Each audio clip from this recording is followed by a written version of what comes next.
So when we found out we were going to be representing Paris in Overwatch, we immediately thought, well, we're going to have to get some authentic sounds from that area.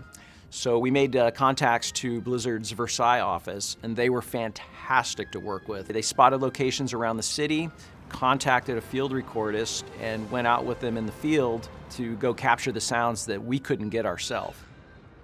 We're always trying to be super unique in terms of signature sounds, especially for hero design.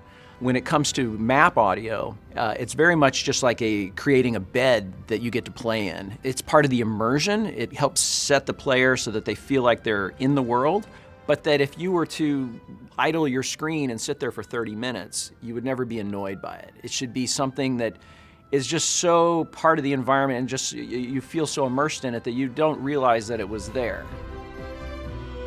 When I visited Paris 25 years ago, I recognized it as a very, very busy city. People living life is kind of the way I view Paris. Everyone enjoying the plazas and the parks and strolling on the sidewalks. That's kind of the Paris that we wanted to capture. And when you play in our maps, you'll notice you never see any people, but they're living maps. Everything's happening a block away, 2 blocks away. It sounds like everything's just beyond your view.